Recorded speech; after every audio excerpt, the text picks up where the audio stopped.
ಮತ್ತೆ ಯಾರೇ ಬಲಾತ್ಕಾರದಿಂದ ವಸೂಲು ಮಾಡ್ತಕ್ಕಂಥದ್ದು, ಗೂಂಡಗಳನ್ನು ಬಳಸಿ ಮಾಡ್ತಕ್ಕಂಥದ್ದು, ಎದುರಿಸಿ ಮಾಡ್ತಕ್ಕಂಥದ್ದು,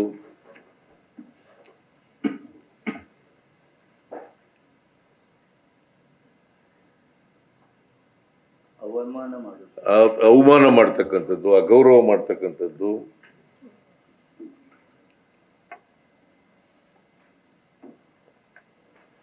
ಅಂತ ಕಡೆ ಪೊಲೀಸ್ನವರು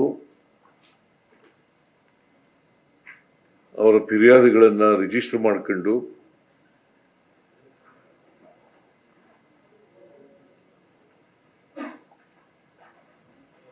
ಕಾನೂನು ರೀತಿಯ ಕ್ರಮ ತಗೊಳ್ತಕ್ಕಂಥ ಕೆಲಸವನ್ನ ಪೊಲೀಸ್ನವರು ಮಾಡಬೇಕು ಅಂತೇಳಿ ತೀರ್ಮಾನ ಮಾಡಿದ್ದೀವಿ.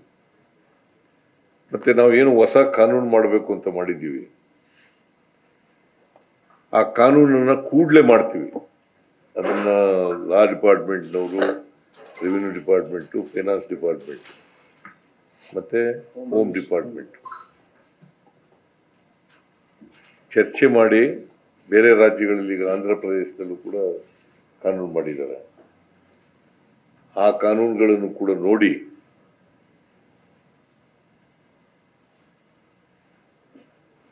ಕೂಡಲೇ ಆ ಕಾನೂನನ್ನು ಸುಗ್ರೀವಾಜ್ಞೆ ಮೂಲಕ ಮಾಡ್ತಕ್ಕಂಥದನ್ನ ಮಾಡ್ತೀವಿ.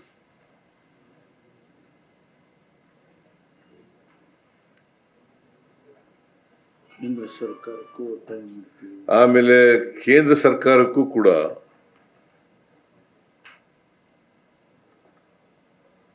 ಈ ಕಿರುಕುಳವನ್ನು ತಪ್ಪಿಸ್ಲಿಕ್ಕೆ, ಹೆರಾಸ್ಮೆಂಟ್ ಅನ್ನು ತಪ್ಪಿಸ್ಲಿಕ್ಕೆ, ಬಾರೋಯರ್ಸು ಈಗ ಅನೇಕ ರೀತಿಯಲ್ಲಿ ಊರು ಬಿಟ್ಟು ಹೋಗೋದು, ಆತ್ಮಹತ್ಯೆ ಮಾಡ್ಕೊಳ್ತಕ್ಕಂಥದ್ದು,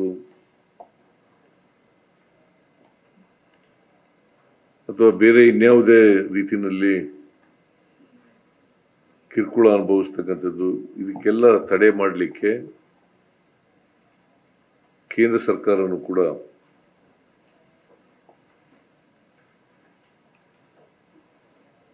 ಕಾನೂನನ್ನು ಮಾಡಬೇಕು ಅಂತೇಳಿ ಒತ್ತಾಯವನ್ನು ಮಾಡ್ತೀವಿ. ನ್ಯೂಸ್ ಫಸ್ಟ್, ನಿರ್ಭೀತಿಯಿಂದ ನಿಮ್ಮ ಪರವಾಗಿ.